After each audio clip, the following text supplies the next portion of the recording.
ये है red line. Imran Khan का ख्याल ये था कि बहुत मकबूल हैं और एक वेव चला रहे हैं और इंतखाबात पर ये वेव मुंतज होगी और वो सुरखरू होंगे। अब वेव तो उनकी ख्याल के मुताबिक चल रही है और पॉपुलैरिटी भी उनकी अच्छी नज़र आती है, लेकिन इंतखाबात जो हैं बहुत दूर चले गए हैं। इमरान खान क्या एक सियासी दलदल में फंस गए? इस पर हम पैनलिस्ट से बात करेंगे। इनका तारुफ करवाने से पहले हम आपको बता दें कि इसी प्रोग्राम में राना सनाउल्लाह से पूछेंगे, जिन्होंने JIT बना दी है कि जुडिशल कॉम्प्लेक्स के ऊपर जो हमला हुआ उसके जो मुहरकात थे वो क्या थे और उसमें मुलव्वस लोग कौन थे। राना साहब पहले भी JITs की बात कर चुके हैं, खुसूसी तहकीकात की बात कर चुके हैं। इस मरतबा सवाल ये है कि राना की करेगा। इसी प्रोग्राम के अंदर हम ट्रेंड्स और ट्वीट्स भी आपके सामने रखेंगे और बिलखुसूस मोना सिलाई का ट्वीट होर चुपो जो बहुत इस वक्त मशहूर हुआ है उसका सयाक व सबाक भी आपको बताएंगे और लोग जानना चाह रहे हैं कि क्या उन्होंने इमरान खान पर तंज किया है या नहीं, अगरचे वो खुद वजाहत कर चुके हैं कि मैंने तंज नहीं किया। आइए अब पहले मामले की तरफ। इमरान खान की सियासी दलदल, नुसरत जावेद साहब सलाहकार और आमिर अलियास राना साहब उनके बराबर में, मुर्तज़ा सोलंकी साहब उनके बराबर में, दोनों नुसरत जावेद को अपना उस्ताद मानते हैं और हम भी उनको अपना उस्ताद मानते हैं। तो उस्ताद जी ये बताइएगा, क्या वाक़तन इमरान खान जो है उनसे कोई ग्रॉस मिसकैलकुलेशन हुई? इंतखाबात तो दूर हो गए ना अब उनसे। बिल्कुल जी, लेकिन वो मेरा ख्याल है कि वो और उनके हामी ये बात तस्लीम नहीं करेंगे। ठीक, उनको ये उम्मीद है कि चूँकि सुप्रीम कोर्ट ने हुक्म दे रखा है और आज तक सुप्रीम कोर्ट के दिए तमाम अहकामात की तामील होती रही है, जैसे आसिफ जरदारी के जो खुफिया बैंक अकाउंट्स थे आपको पता है वो पैसे हो गए, तो उन्हें यकीन है कि चाहे दुनिया इधर की इधर हो जाए तो इलेक्शन तो 30 अप्रैल को सुप्रीम कोर्ट करवा देगी। सुप्रीम कोर्ट के ऊपर सारा उन्होंने जोर लगाया। लेकिन मेरा अपना ख्याल है कि इसी बायस कत्ल आशिकां से मना करते थे। उन्हें बेचारे वो जो परवेज़ इलाही जो पुराने खिलाड़ी हैं उनको बता रहे थे कि जी असेंबली ना तोड़ो, तोते अब मनमोनिया ऐस गली ना जाओ, ऐस गली ना जाओ। तो गलत गली में घुस गए आमिर साहब। गलत गली में वो 26 नवंबर को भी पहुंचे थे आखिरी मरहले पे एक तकर्री रुकवाने के लिए, और अब एक नए चीफ जस्टिस की आमद से पहले इलेक्शन लेने के लिए वो तड़प रहे हैं। ठीक है। और सदर साहब की 9 सितंबर को मुद्दत ख़त्म हो रही है, लेकिन सूबाई असम्बलियाँ अगर ना हुई तो इलेक्टोरल कॉलेज भी नहीं होगा, तो सदर साहब तो कंटिन्यू करेंगे। ठीक, उनकी तो नौकरी चलेगी। और सदर के मनसब को मैं नौकरी इसलिए कहता हूँ कि वो PTI के वर्कर का सामान रखते हुए वो तर्जुमानी करते हैं। ठीक, मसला ये है कि ये क्यों कर रहे हैं?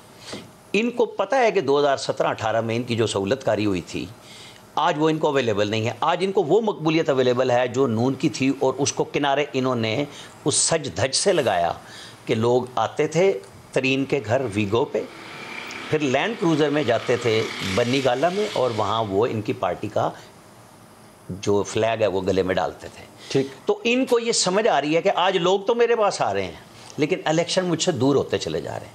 पहले भी ये इलेक्शन पहले लेना चाह रहे थे, आज भी लेना चाह रहे हैं। अगर ये उन लोगों के साथ नहीं बैठेंगे, उन लोगों से मुराद सियासतदान की बात कर रहा हूँ, तो इनको कुछ भी नहीं मिलेगा, क्योंकि वो लोग अब बहुत नाराज़ हैं। ओके, वो लोग बहुत नाराज़, दूसरे वाले जो है दूसरे वाले इस्टेब्लिशमेंट बहुत नाराज़ है। तो सोलंकी साहब, इमरान खान साहब का तमाम जो दाव पेश था वो इंतखाबात करवाना था। नुसरत साहब का मानना यह है कि सुप्रीम कोर्ट के ऊपर तकिया करेंगे। आमिर साहब ये फरमा रहे हैं कि बातचीत के जरिए रास्ता निकल सकता है, लेकिन इट्स अ बिग सेटबैक। किसी भी मोमेंटम को अगले 4, 5, 6, 7 माह तक चलवाना बहुत ही मुश्किल है, और बीच में इमरान खान साहब के लिए गहरी गहरी खाइयाँ भी हैं। मैं अपने दोनों दोस्तों से इत्तेफाक करता हूं। मेरे ख्याल में इमरान खान एक दलदल से निकलते हैं तो दूसरी दलदल में वो पाँव रखते हैं, तो ये एक दलदल से दूसरी दलदल तक का सफ़र है। ख़ास तौर पर ये सफ़र शुरू हुआ अक्टूबर 2021 से और ये अभी तक जारी है। तो खान साहब को उम्मीद ज़रूर है कि सुप्रीम कोर्ट से उनको एक कोई मदद मिलेगी, लेकिन जिस तरह से हालात तब्दील हो रहे हैं तो मुझे नहीं लगता कि उनको कोई बहुत ज़्यादा फ़ायदा होने वाला है।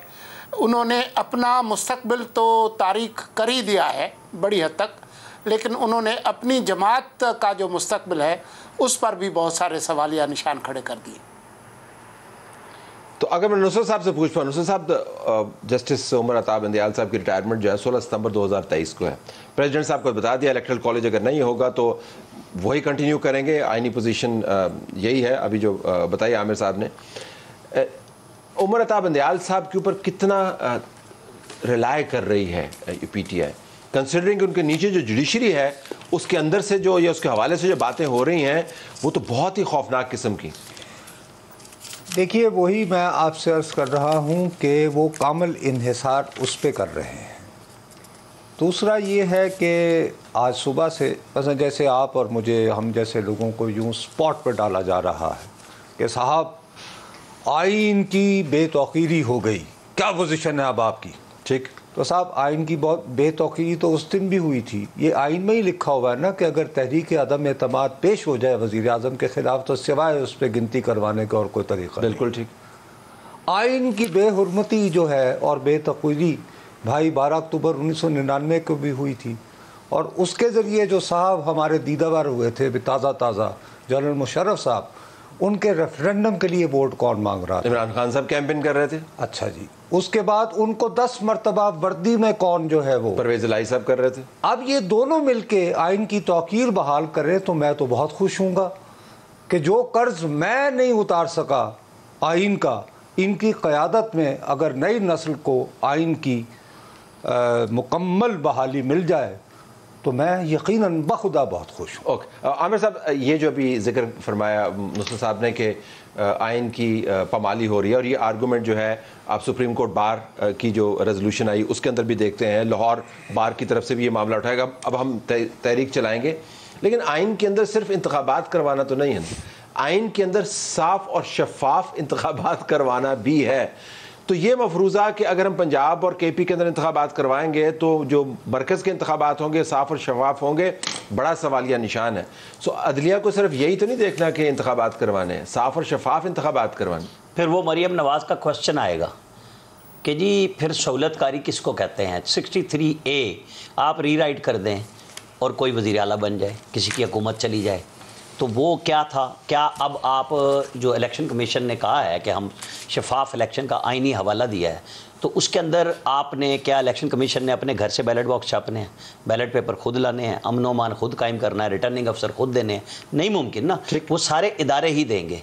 अब देखना ये होगा कि सुप्रीम कोर्ट ने जिसने अपना हुक्म पंजाब में बल्दियाती इदारे बहाल करने का दिया और 7 माह तक वो टकराते रहे बार बार कि जी हमें तौहीन अदालत करें, इनको पंजाब गवर्नमेंट को, किसी के कान पे जू नहीं रहेंगी। आइन की शिकनी तो हर सूरत में होती है, चाहे वो इलेक्शन कराने की हो ना कराने की हो। अब देखना ये होगा कि पहले जब यहाँ रिटायर्ड जज होते थे उन्हें सुप्रीम कोर्ट तलब नहीं करती थी। अब एक रिटायर्ड सिविल सर्वेंट बैठा है तो उसको कई दफ़ा बुलाया जा चुका है, और उसने तीनों दफ़ा आइन की वो पोजीशन ली है जो आइनी तौर पे उसे दी गई है कि उसने कहा कि तब्दील करना भी मेरा हक़ है अफसरों का, CCPO लाहौर के ऊपर, और ये हमने इस्तेमाल किया है। वो सीक्रेट फंड पे भी, वो सीक्रेट उस पर नहीं माने बैलेट पे जब सेनेट के अंदर हो रहे थे, और बहुत दबाव था, प्रेशर था कि जी कहो, वो कहते थे लिख के दो, ऑर्डर करो, ऑर्डर नहीं किया। मसला ये है कि वो एक इदारा है जो ना इंतज़ामिया के अंडर है ना सुप्रीम कोर्ट के अंडर है। अब देखना ये होगा कि क्या वहाँ प्रेशर डाला जाएगा। क्या इलेक्शन कमीशन ने तैयारी नहीं की? उसने पूरी तैयारी की। उसने 7 फरवरी को पूरी चेकिंग के बाद, जब डेट भी नहीं आई थी, उन्होंने कह दिया कि जी ना GHQ बंदे दे रहा है, ना पैसे इंतज़ामिया फाइनेंस मिनिस्ट्री दे रही है, ना वो अदलिया बंदे दे रही है, रिटर्निंग अफसर, हम कैसे इलेक्शन कराएं? वो चुप होकर बैठ गए कि हमने काम कर लिया। उन्होंने अब फिर एक्सरसाइज की, उस एक्सरसाइज को कैबिनेट में ले जाया गया। कल कैबिनेट ने डिस्कशन की और उन्होंने कहा जी बिल्कुल ठीक बात है, इलेक्शन कमीशन के साथ हम कैसे दे सकते हैं जब हमारे पास पैसे नहीं हैं। अब बात वहीं आ रही है, उसी बेंच पे आ जाएगी जिसने पहले ये डेट देने का फैसला किया था कि जी आप सदर साहब से डेट ले लें। क्या गवर्नर को अगर उमर सरफराज चीमा को सज़ा दी होती जब वो आइन के साथ अपनी मर्जी के मुताबिक खेल रहे थे, क्योंकि गवर्नर और सदर दोनों खेल सकते हैं, क्योंकि अभी तक सिर्फ इन दो को छेड़ा नहीं है, वरना आर्टिकल 248(1) के तहत तो कैबिनेट, प्राइम मिनिस्टर सब अनटचेबल हैं कि वो अपने सरकारी फराइज। इतना आसान काम नहीं है। Let me go to Murtaza साहब। बात ये है कि अब कहा जा रहा है कि आइन शिकनी होगी और आप कोर्ट की जो हिदायत हैं उनसे उनको आपने उसकी तामील नहीं की, आपने ताबेदारी नहीं की, तो आपके ऊपर कंटेम्प्ट लग जाएगी। 2 सवाल हैं। तो कोर्ट ने जो खुद फैसला दिया था उसमें उन्होंने डिविएशन का लफ्ज़ इस्तेमाल किया था और अपने फैसले को ही शायद उनको दोबारा पढ़ना पड़ जाए। दूसरी बात यह कि चीफ इलेक्शन कमिश्नर कोई आम ब्यूरोक्रेट तो है नहीं, वो चीफ इलेक्शन कमिश्नर है, जज के बराबर में उसके प्रिविलेज और प्रोटेक्शंस अवेलेबल हैं, और वो सुप्रीम कोर्ट के मातहत इदारा नहीं है। तो कंटेम्प्ट के नोटिस के ऊपर जो पीटीआई तकिया कर रही है, इसमें कितनी जान है आपके ख्याल में? मेरे ख्याल में बिल्कुल जान नहीं है। और शाहजी क्योंकि आपके साथ बैठे हैं, वो आपको बताएंगे कि जब सुप्रीम कोर्ट ने हुक्म दिया था सजाद अली शाह के ज़माने में, जहांगीर करामत साहब आर्मी चीफ थे, तो फिर उसके बाद क्या हुआ था वो आपको अच्छी तरह से याद होगा। और आप फास्ट फॉरवर्ड करके ले आएँ, अभी पिछले दिनों इस्लामाबाद हाई कोर्ट ने हुक्म दिया कल इलेक्शन करा लें मकामी हुकूमतों के। वो कल नहीं आई, ना उस पर कोई तौहीन अदालत लगी है, ना कोई उस पर कार्रवाई हुई है। तो अदालतों को ये भी देखना होगा कि वो जो अहकामात देंगे क्या उन पर वो अमल दरामद करा सकेंगे। जहाँ तक जो कानून और आइन की बात है, तो वो 90 दिन का जिक्र ज़रूर है, लेकिन जो सुप्रीम कोर्ट का फैसला आया था उसमें ख़ुद उन्होंने गुंजाइश निकाली थी कि अगर वो उस टाइम पे नहीं हो सकता तो आगे पीछे करे। और 30 अप्रैल की जो तारीख़ है वो 90 दिन का जो मुक़द्दस जो हल्का था उससे बाहर निकल चुकी है। तो वो 90 डेज़ का जो है वो तो पहले ही क्रॉस हो चुका है। तो अब कितना क्रॉस करना है, ये अख्तियार जो इलेक्शन एक्ट है उसके सेक्शन 58 के तहत वो सिर्फ इलेक्शन कमीशन के पास है, और इलेक्शन कमीशन जवाबदार नहीं है सुप्रीम कोर्ट को। चीफ इलेक्शन कमिश्नर को हटाना है तो उसका रास्ता आपने बता दिया, सुप्रीम जुडिशल काउंसिल है। लेकिन मुझे नहीं लगता कि ये उस तक नौबत आएगी। जो अहम सवाल है वो ये है कि कल जब ये सुप्रीम कोर्ट में जाएंगे तो क्या ये वही 3 जजेस पर मुश्तमिल बेंच बनता है या फुल कोर्ट बेंच बनता है। नसर साहब, लेगेसी छोड़ने की पाकिस्तान में लोगों को बड़ी ख्वाहिश होती है। उस लेगेसी छोड़ने की परसूट में वो अपने साथ जो करते हैं वो एक और ही कहानी है। तो बंदयाल साहब ने अब रिटायर हो जाना है, तकरीबन 6 माह बाकी हैं। तो तवक्को ये भी की जा रही है, मैं पीटीआई की थिंकिंग आपको बता, तवक्को ये भी की जा रही है कि इनको ये बेट करें कि आप अजीम शान शख्स बन जाएंगे, आपकी लेगेसी बन जाएंगी, एक मरतबा गर्दन से पकड़ के आप इंतखाबात करवा दें। ये पीटीआई की स्ट्रेटजी है। आपको इसमें लगता है कि लेगेसी छोड़ने का और अपना कद काठ बड़ा करने का, फिर आपको पता है पीटीआई जब फिर आपको आई बॉल्स देती है और क्लिक बेट्स देती है तो आपका कद काठ कहीं भी पहुंच जाता है। Can this be a reason कि लेगेसी छोड़ के जाते हैं? अच्छा काम लेगेसी देने की मैंने और आपने भी बहुत कोशिश की थी इफ्तिखार चौधरी साहब को, तो आखिर में अरसलान के अब्बू ही साबित हुए थे ना। नहीं आइए नहीं सीधी सी बात खुल के होनी चाहिए। देखिए मैं आपको अरसलान के अब्बू उसके बाद दूसरे साहब भी लेगेसी बनाने के चक्कर में थे ना, जो हर जगह छापे डालने पहुंच जाते थे। तो आप बाबा रहमते किस हालत में हैं? तो अगर उस राह पे ये आई बॉल्स वगैरह सर काम नहीं आते। ये यहाँ पे मामला आ गया है तख्त या तख्ता का। ठीक, मेरे और आपकी ज़िंदगी से मुतल्लिका भी डिस्कशन नहीं हो रही है भाई। मेरे और आप पे जो महंगाई का अजाब है ये नहीं हो रहा। साबित ये हो रहा है कि तकड़ा कौन है इदारों में से, किसकी होगी। तो सर इस तकड़े के हवाले से मैं तो जाहिल आदमी हूँ। हमारी माएँ हमें बचपन से कान में एक ही बात बताती रहती हैं कि रब नेड़े के कुसुन। तो ताकत तो उसके पास होती है जिसके पास यानी कि कुसुन होता है। और मौजूद तुमने कह रखा है political power grows out of the barrel of the gun. सबसे पहली बात यह है कि मैं सियासत का तालिब इल्म होते हुए, जमहूरियत का दीवाना होते हुए, एज नुसरत जावेद दयानतदारी से, पूरे खुलूस से ये चाहता था कि 30 अप्रैल को इलेक्शन हो। ठीक, लेकिन मुल्क की सियासत का दरीना शाहिद होते हुए मैं मुस्तकिल शुएब बिन अजीज़ का शेर पढ़ के टालता रहा कि शब गुजरती दिखाई देती है, दिन निकलता नजर नहीं आता। तो आई एम सॉरी कि बात यहाँ पहुँची है। दूसरी बात यह है कि ये जिन पे तकिया किए बैठे हैं, देखिए साहब, निज़ाम कोहना को तोड़ा है। तहरीक इंसाफ का सबसे बड़ी बात यह है कि ये तब्दीली आ गई है, ये पाकिस्तान बराबर है, अब सवालात होंगे। मुझे ये बात बताएं, ये जो ऑडियोज मार्केट में घूम रही हैं ये किसी सियासतदान की होती तो मैं और आप इस वक्त सीना फुला कर ना कह रसीदा कटो जी, अपने आप में ना क्लियर करो। तो जब आपकी ऑडियो आ जाए तो बराबरी का सबूत दें ना। फिर वो कहते हैं तो यहां पे तब्दीली को क्या हो जाता है, यानी कि क्यों कांपना शुरू कर देती है, ये सर नामुमकिन हो जाएगा। और कल जो राना सनाउल्लाह से आपकी बात होगी तो ज़रा हिंट ले लीजिएगा अभी कि उन्होंने कल कुछ नाम लिए हैं पार्लियामान में खड़े होकर। फर्ज करें क्या आइंदा 2 या 3 दिनों में वो पकड़े जाते हैं, झूठे सच्चे केसों में उनकी जमानतें होंगी, कुछ सबूत होंगे, तो उनसे ताल्लुक़ रखने वाले किस तरह आइन की तौकीरी और 8 के करीब जो है ना वो लोग इसके अंदर फंस जाएंगे, ये मैं आपको बता दूं। 8 के करीब मैं तो नहीं बखुदा मैं आपको खबर नहीं, मैं वैसे बता, मैं खबर आपको नहीं, आप तो फिगर दे रहे हैं ना 8, तो इसका मतलब है कि आपके पास कुछ खबर है, मेरे पास नहीं है। मैं तो ईमान से घर से उठ के यहाँ आ गया हूँ।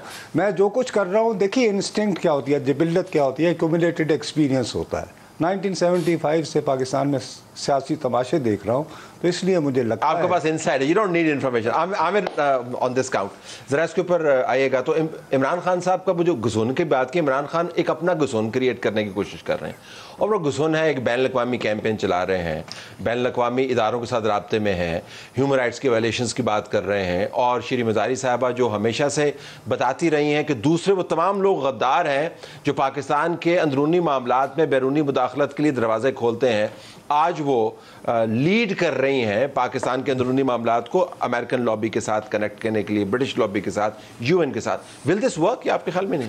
हो चुके, आपने कहा कि 8 लोग हैं, वो मेरे जहन में ना 77 तो बहुत छोटा सा था स्कूल में, तो जिस स्कूल में पढ़ता था हमारी मैडम जो थी वो पीपल्स पार्टी के साथ थी। आप अंदाज़ा कर ले कि मैं 7 साल का था और मैं बस पे बैठता था और नारा लगता था, कलम दवात बस्ते में मुफ्ती मर गया रस्ते में। उस वक्त थे 9 सितारे, आज आपने 8 रोशन सितारे गिनवाए हैं, 13 सितारों की हुकूमतें हैं।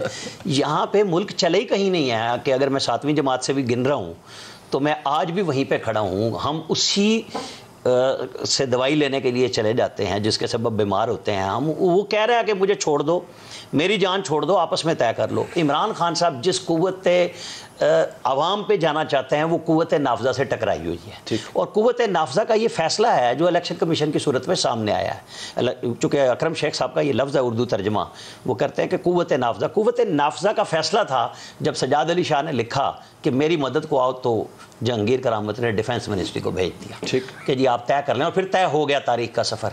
अब ये सबके सामने है कि अब चिट्ठी कौन किसको लिखेगा, फैसला तो फिर उस कुव्वत नाफजा करना है ना, कि आप फैसला करें कि जनाब चीनी इतने रुपए के लिए बिकेगी। वो जब वो रियासत होगी माँ के जैसे, वो जब स्टील मिल भी नहीं बिकने देते थे, कुछ भी नहीं इफ्तिखार चौधरी बिकने देते थे। मैंने उस वक्त कहा था कि उस वक्त शफकत पिदरी सामने आ जाती थी, वो अरसलान के अब्बू वाली, कि जब वो घर में घुसते थे तो कोई हाइड्रोलिक वो घर के अंदर होता था पोर्च, कि वो बड़ी गाड़ी नज़र नहीं आती थी, उन्हें करोला ही नज़र आती थी सिर्फ के बेटे की, क्योंकि उसका पूरा कारोबार उनके चीफ जस्टिस हाउस नंबर 1 से चलता था।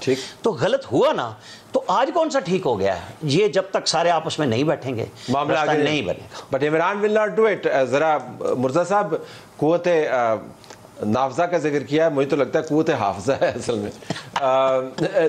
वो भी दोनों, कुव्वत हाफजा से मुराद ये हाफिज का मैं लफ्ज़ नहीं इस्तेमाल कर रहा, मतलब हमारा जो अपना हाफजा है उसके अंदर ये चीज़ महफूज हो चुकी है कि जब भी आपने अंदरूनी मामलात को बैरूनी मामलात से जोड़कर बैरूनी कुव्वतों के साथ गठजोड़ किया तो फिर आप एक ऐसी बैटल में घुस जाते हैं जिसमें से सिर्फ एक ही जीत के आएगा, जो नुसरत साहब ने बताया।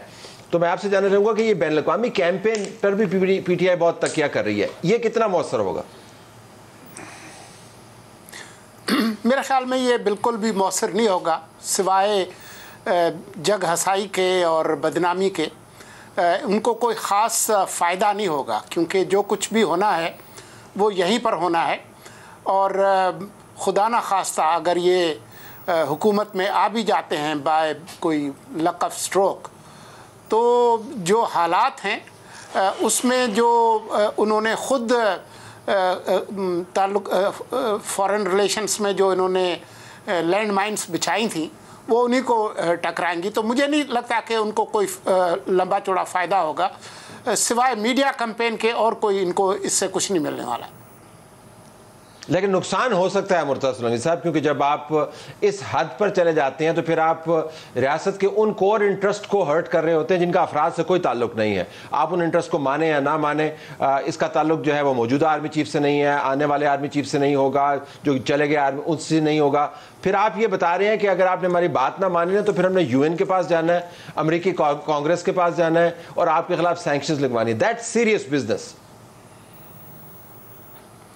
हाँ जी, ये उनकी ख्वाहिश ज़रूर है कि वो इस तरह से हो, लेकिन मुझे नहीं पता कि इसमें उनको कोई ख़ास कामयाबी होगी। लेकिन आप ये देखें ना कि इमरान खान हर रोज़ ये कहते हैं कि जिन्होंने मुझे तहफ़्फ़ुज़ देना था वही मेरी कत्ल की मनसूबाबंदी कर रहे हैं। वो सिक्योरिटी के इदारों, उनके एहलकारों के नाम लेकर ये बात करते हैं। अब वो 2 आईजी पुलिस को भी साथ में लेकर आए हैं। तो सवाल तो बहुत संजीदा है ना कि अगर पूरे मुल्क की जो इदारे हैं वो आपके खून के दर पे हैं, तो फिर आपका तहफ़्फ़ुज़ कौन करेगा? अक़वाम मुत्तहिदा करेगा या अमेरिका करेगा? कौन करेगा? ये सवाल तो बहुत संजीदा है। ज़ल्मे खलीलज़ाद पर बड़ा तकिया कर रहे हैं नुसरत। एडवाइज़र कौन है इमरान खान साहब को? उनके पास तमाम रियल पॉलिटिक की एडवाइस मौजूद है। आपने परवेज़ इलाही साहब का जिक्र किया, अब तो खैर वकास अकरम साहब भी आ गए हैं और माशाल्लाह जमशेद दस्ती साहब भी आ गए हैं। नहीं, और ना भूलें एजाजुल हक साहब आ गए हैं। बैंक ऑफ अमेरिका के मुलाजिम भी बिल्कुल, उनको तमाम the whole ray of wisdom is available. तो ये कर क्या रहे हैं? बस वो यानी यही मामला होता है साहब कि जब आपके थिंक टैंक्स जो हैं वो ना रहें तो आपको अपने ही मामले फिर जब करना हो। अब ज़ल्मे खलीलज़ाद जो है आप बखूबी जानते हैं, थोड़ा सा भी जो अखबार शखबार पढ़ लेता है कोई ना कोई गैर मुल्की, एक बहुत बड़ा ह्यूज क्राउड है वेटरन्स का। जैसे हमारे यहाँ वेटरन्स आज का दिन के दीवाने हैं तो वहाँ पे भी वेटरन्स होते हैं। उनमें सबसे काबिल नफरीन आदमी जो है वो ज़ल्मे खलीलज़ाद है।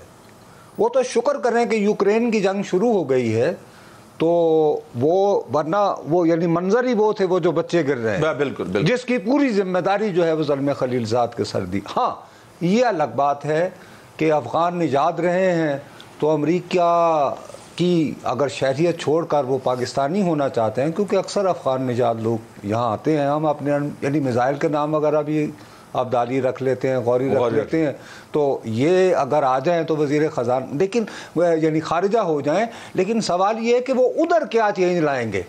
अगर वो वाकई बाअसर होता तो अभी इस वक्त न्यूयॉर्क बैठा होता और ट्रंप को जो है गिरफ्तार होने से बचाने की कोशिश कर रहा होता। और वो देखें कि वो भी कैसे इल्ज़ाम में बेचारा पकड़ा जाने वाला है। ये बदनसीबा आदमी देखें, पॉर्न स्टार स्टॉमी, ये वो देखें नाम। अच्छा खैर उस बात को छोड़ें, यहाँ इस तरह का वाक़या चल रहा है। तो जाके अगर किसी की मदद करनी है तो भाई अपनी मदद कर जाके यार जो कौन है, ताकि वो दोबारा अगर बरसर इक़्तिदार आए वे सदर बने तो ही हमारे काम आ सकेगा ना। वो बाइडन को तो कन्विंस नहीं कर सकता। लास्ट 30 सेकंड, इज इट ये डेंजरस कैंपेन है ये बहुत ज़्यादा सियासी तौर पर? वो आज जब मैं प्रेसिडेंसी में था तो वहाँ रॉबिन रॉफेल आई हुई थी और उनको भी अवार्ड मिला है। मैंने उनसे पूछा कि इस ज़ल्मे खलीलज़ाद क्या करते हैं? उसने कहा अमेरिका में बेशुमार फ्री लोग फिरते हैं, उनका काम है। वाशिंगटन में बेशुमार फ्री ये थिंक टैंक्स हैं, आप अवेलेबल हैं, आप लगाएं माल और ले लें। तो माल की बात I have to leave it there. Pakistan Tehreek Insaf ji, लगता नहीं है कि कारआमद साबित हो रही है। इमरान खान साहब का ख्याल है कि उन्होंने बड़ा तीर मारा है, लेकिन दलदल जो है वो गहरी होती जा रही है। नाज़रीन, वफाकी वज़ीर दाखिला राना सनाउल्लाह हमारे साथ मौजूद हैं और हमने जो टाइटल रखा है कि राना की करेगा, इसकी एक वजह है कि राना साहब ने बहुत सारे मामलात पर कमिटमेंट्स दी हुई हैं, फराह गोगी के मामले से लेकर और आज जो GIT बनी है जिसने जुडिशल कॉम्प्लेक्स के ऊपर हमले की तहकीक करनी है। राना साहब के सामने फ़ाइलें बहुत खुली हुई हैं। हमें लगता है कि राना साहब बहुत सारी फ़ाइलों को शायद क्लोज़ नहीं कर पा रहे या कोई मसला है। उनसे पूछते हैं कि वो क्या कर रहे हैं। राना साहब अस्सलाम वालेकुम। जी वालेकुम सलाम। राना साहब, वो किसी ने कहा था कि जब आपको किसी काम में रखना डालना हो या काम ना करना हो तो एक कमेटी बना दें। मुझे लगता है कि आपकी हुकूमत का एक ख्याल है कि कमेटी ना बनाए, GIT बना दें। पर जुडिशल कॉम्प्लेक्स में क्या ऐसी चीज़ हुई है जिसके लिए आपको GIT बनानी पड़ रही? नहीं देखें तलत साहब, वहाँ पे मेरा तो ख्याल है कि रिसेंट जो हमारी हिस्ट्री है पॉलिटिकल या जुडिशल, उसमें ये पहली बार हुआ है कि एक आदमी को अदालत में बुलाया गया कि वो आगे पेश हो, फर्द जुर्म लगे या जो भी अदालती कार्रवाई है, वो अपने साथ एक मुसल्ला जत्था लेके आया। उस जत्थे ने वहाँ पे न सिर्फ अदालत के काम में मुदाखलत की, अदालत में एक ऐसा माहौल क्रिएट किया कि अदालत अपनी प्रोसीडिंग्स को नहीं चला सकी, बल्कि बाहर गेट तोड़ा, गेट तोड़ के अंदर दाखिल हुए, सीसीटीवी कैमरे तोड़े। उसके अलावा जो है वो वहाँ पे लॉ एनफोर्सिंग एजेंसीज़ के लोग जो थे उनको ज़ख्मी किया, उनको पत्थर मारे। तो और वहाँ पे जो मोटरसाइकिल, उनमें कई साइलिन के थे, कोई जो वहाँ पे मुलाजम थे उनके थे, उनको आग लगा दी, लोगों की गाड़ियाँ तोड़ी। तो ये तो इससे पहले मियाँ नवाज शरीफ ने तकरीबन को 200 के करीब पेशियाँ भुगती हैं। हम जो है वो 6-6, 8-8 माह जेलों में रहे हैं, पेशियाँ भुगतते रहे हैं, हमारे वर्कर्स भी वहाँ पे आते रहे हैं। तो ये तो एक पहली दफ़ा ऐसा जो है वो अमल हुआ है जो कि राना साहब मेरा सवाल दरअसल था यही, राना साहब मेरा सवाल ये था, ये इतना हौसला शिकनी का मुस्तहिक है। नहीं, मेरा सवाल यही था आपसे, और वो सवाल ये था कि इसमें अगर इतने वाज़े इक़दाम हुए हैं जो कि आपने बयान कर दिए हुए हैं, तो जीआईटी बनाने की क्या ज़रूरत है? आपको पता है क्राइम कमिट हुआ है, आपके पास एविडेंस मौजूद है, तो तवालत क्यों दे रहे हैं? एक ये सवाल है। दूसरा ये है कि ये आपके अहकामात के तहत ही पुलिस डिप्लॉयड थी ना जी, वो कौन सी पुलिस है जिसके सामने बंदे जो हैं वो अदालत की ये बेहुरमती कर दें, मोटरसाइकिलों को आग लगा दें, पुलिस वालों से चीज़ें छीन लें और पुलिस मुंह ताकती रह जाए? मतलब ये आपकी फोर्स को हिदायत आपने दी होगी ना कि नहीं कि आपने ऐसे रिएक्ट नहीं करना?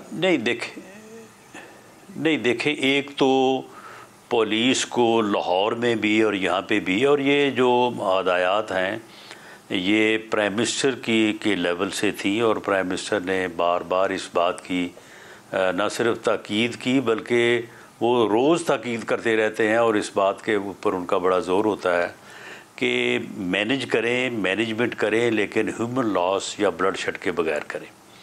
और वहाँ पे जितनी भी पुलिस डिप्लॉयड थी, किसी के पास भी लाइव एम्यूनिशन नहीं था। लाहौर में भी यही पोजीशन थी, यहाँ पे भी यही पोजीशन थी।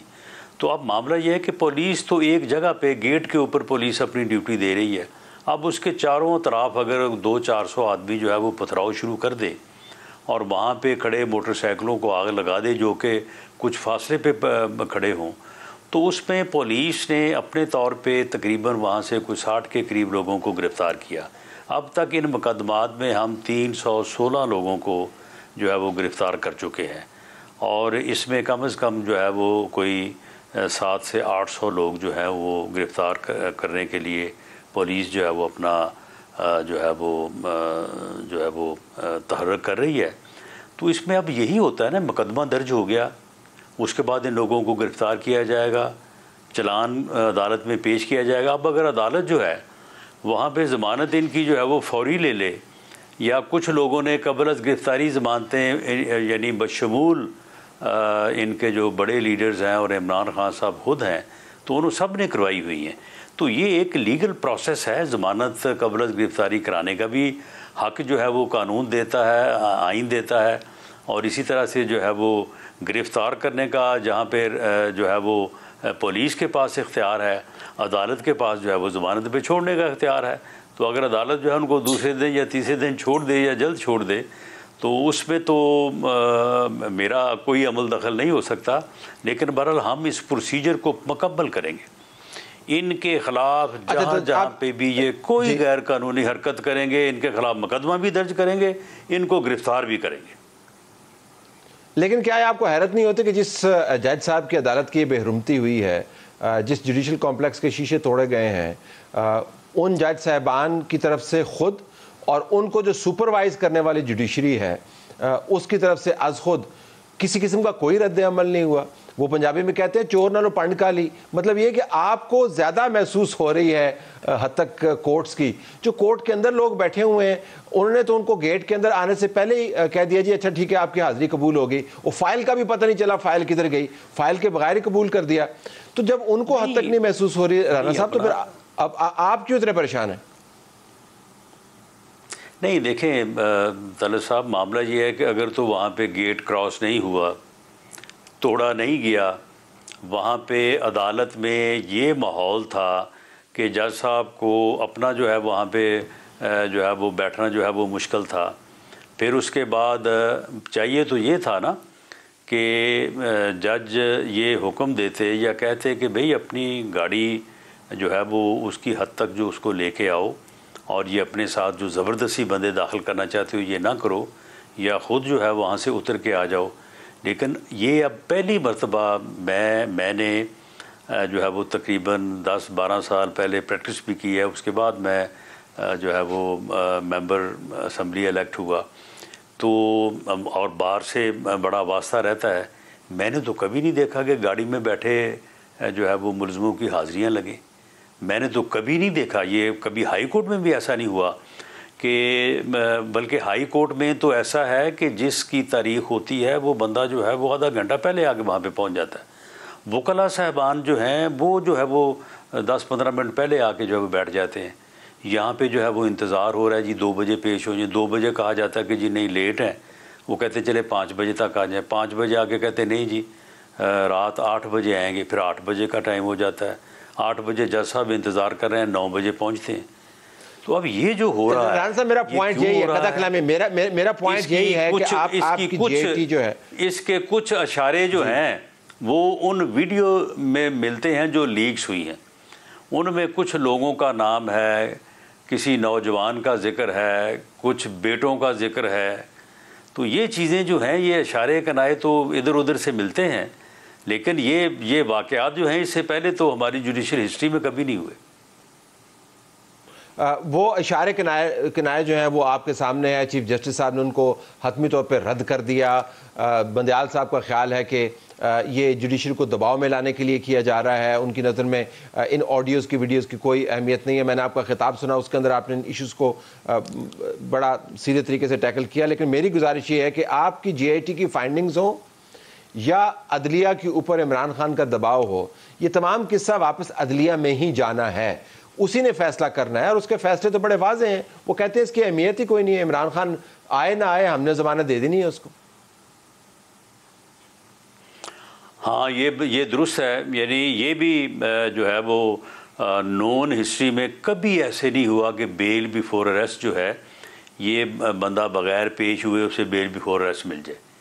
ये वाक़यात भी अभी हुए हैं कि वो अदालत में पेश नहीं हुआ और वो बेल बिफोर अरेस्ट जो है वो मिल गई। मेरी याददाश्त में कोई एक केस नहीं है पिछले 20, 25, 30 सालों में कि किसी बंदे को जो है वो अदालत में पेश हुए बगैर जो है उसे बेल मिल गई हो। लेकिन देखें तलत साहब, मामला ये है कि बहरहाल आखिर रहना तो इसी सिस्टम में है। इसमें हमने अपना किरदार भी अदा करना है, और अगर आगे से नामुवाफ़िक हालात या सूरत हाल मिलती है तो बहरहाल उसके ऊपर आवाज़ भी उठानी है, उसके ऊपर बात भी करनी है, लेकिन बहरहाल इसी सिस्टम में रह के काम करना है। आवाज़ ही उठानी है या आपने सुप्रीम जुडिशल काउंसिल भी जाना? अगर आपके ख्याल में ये ऑडियोज़, ये वीडियोज़ इतनी ही अहम हैं जितनी कि वो हैं आपकी नज़र में, तभी तो आप बार बार उनका जिक्र करते हैं। और अगर इन ऑडियोज़ और वीडियोज़ की मौजूदगी में जी देखिए, सुप्रीम जुडिशल काउंसिल जो है वो हेड करते हैं chief justice of Pakistan. Supreme judicial council में आप दरख्वास्त पेश कर सकते हैं, आप रेफरेंस पेश कर सकते हैं, लेकिन उसके ऊपर प्रोसीडिंग शुरू करनी है चीफ जस्टिस ऑफ पाकिस्तान ने। अगर चीफ जस्टिस ऑफ पाकिस्तान वो प्रोसीडिंग शुरू करने से, उसके ऊपर कोई कार्रवाई करने से पहले ही अपनी ये ओपिनियन बना लें और उसका जो है वो बरसरे आम उसको अनाउंस भी कर दें कि ये सारा कुछ जो है ये तो अदलिया को दबाव में लाने के लिए किया जा रहा है, तो आप मुझे बताएं कि फिर सुप्रीम काउंसिल की क्या अहमियत रह जाती है, या उसके ऊपर फिर आदमी क्या कर सकता है। अब जिन मोअज़्ज़ज़ जजेस साहबान के मुतल्लक ये एतराज़ात या इधर उधर की बातें हो रही हैं, उनके ख़िलाफ़ रेफरेंस जो है वो किसी आम आदमी ने नहीं दायर किए, या मैं ये कहूँ कि हुकूमत ने दायर नहीं किए। पाकिस्तान की बार काउंसिल ने उसमें जो है वो रेफरेंस दायर किए हैं, और उन रेफरेंस के ऊपर चीफ जस्टिस साहब का ये रद्द अमल आया है, और वो उसकी जो है वो प्रोसीडिंग्स ना शुरू करें, भले वो 1 साल ना करें तो कोई उनको मजबूर नहीं कर सकता कि शुरू करें। तो फिर इस सूरत हाल में साल तो उनके पास है ही नहीं ना, वो तो अब रिटायर हो रहे हैं, सितंबर के अंदर रिटायर तो हो रहे हैं ना जी, उनके पास साल तो है नहीं। बिल्कुल आखिर में अगर मैं आपसे पूछ पाऊँ, ये इमरान खान ने अब जो डेथ स्क्वाड्स की बात की है कि 2 डेथ स्क्वाड्स बनेंगे, 2 IG इन्वॉल्व होंगे, वो बंदे मेरे पास आएंगे, ये क्या किस्सा है राना साहब? ये तलत साहब इतना झूठा आदमी है, यानी ये वाहद आदमी है जो दानिस्ता तौर पे ये जानते हुए कि मैं झूठ बोल रहा हूँ बड़ा सीरियसली झूठ बोलता है। ये सब इसकी अपनी जो है वो फैब्रिकेटेड कहानियाँ हैं, और ये कभी कोई कहानी छोड़ देता है, कभी कोई कहानी छोड़ देता है। अब ये यानी इसका ख्याल ये है कि मैं जैसे जैसे ये अपने कत्ल की जो है वो बात करूँगा तो शायद मुझे जो है वो हमदर्दी मिलेगी। हो सकता है इसको अपने रैंक्स में, अपनी पार्टी में इस बात के ऊपर हमदर्दी जो है वो मिलती भी हो। आप मुझे बताएं कि IG इस्लामाबाद को या IG पंजाब को क्या ज़रूरत है कि वो स्क्वाड बनाएंगे, और स्क्वाड भी पुलिस से बनाएंगे, और वो पुलिस से स्क्वाड बन के जो है वो उधर से पुलिस को ही मारेगा। यानी ये तो एक ऐसी फिल्मी कहानी है कि जिसके ऊपर कोई फिल्म तो बनाई जा सकती है, लेकिन उसके ऊपर यकीन नहीं किया जा सकता। बिल्कुल आखिर में इंतखाबात की पोस्टपोनमेंट, और अब कहा जा रहा है कि वोकला इसके ऊपर तहरीक चलाएंगे, आप कैसे टैकल करेंगे इसे? नहीं, तहरीक तो खैर ये पिछले 11 माह से इसने 11 तहरीकें चलाई हैं, जेल भरो तहरीक तक। उनको हमने बड़ा सक्सेसफुली जो है वो हमने उनको जो है वो टैकल किया है। अब भी अगर कोई तहरीक शुरू करेंगे तो कोई ऐसा मामला नहीं है, उसको बहुत अच्छे तरीके से और किसी जानी माली नुकसान के बगैर इंशाअल्लाह ताला उसको हैंडल कर लेंगे। बाकी जहाँ तक इंतखाबात का तल्लक है, ये इंतखाबात अगर मुतनाज़ा हुए और इनके रिज़ल्ट्स को तस्लीम ना किया गया तो ये इस मुल्क के लिए तबाही लाएंगे। और हमारा जो राय है वो यही है कि ये इंतखाब जो हैं ये पूरे मुल्क में एक ही दफ़ा होने चाहिए, केयर टेकर सेटअप के तहत होने चाहिए, फ्री होने चाहिए और फेयर होने चाहिए, और उनका जो रिज़ल्ट है वो तस्लीम किया जाना चाहिए। राना साहब, आपका बहुत शुक्रिया, आपने हमें ज्वाइन। सनाउल्लाह खान में बता रहे थे कि उनके ख्याल के मुताबिक जुडिशरी के मामलात क्या हैं और उनको वो कैसे टैकल करते हैं। उन्हें अवॉइड किया अपने आप को कमिट करने से कि जो ऑडियो वीडियो सामने आई है उसकी बुनियाद पर सुप्रीम जुडिशल काउंसिल के सामने इस मामले को रखें, क्योंकि उनका ख्याल है कि चीफ जस्टिस साहब ने इसको हेड करना है। चीफ जस्टिस साहब ने ऑलरेडी अपना माइंड बता दिया है। हमारा प्रोग्राम जारी है। अगले हिस्से में हम ज़रा बात करेंगे ट्रेंड्स के और ट्वीट्स के, और बिलखुसूस उस ट्वीट का जिसका बड़ा चर्चा है, जिसके अंदर मोनिस इलाही कह रहे हैं होर चुपो।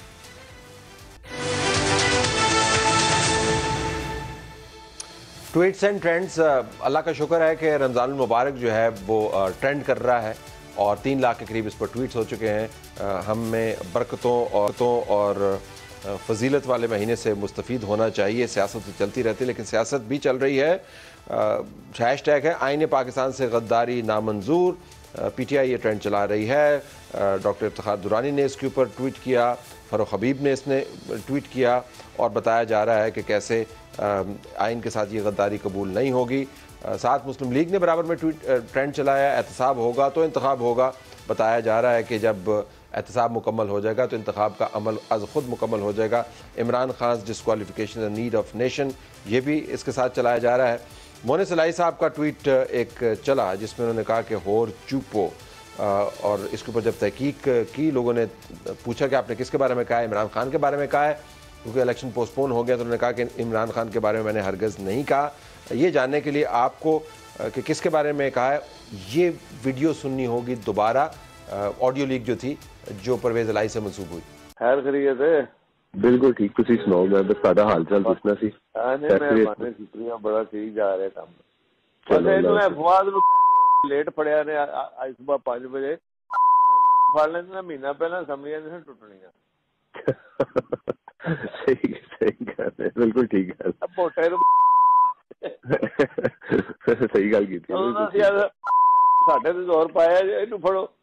हाँ पहले फड़ लेते थे सनी हिंदी।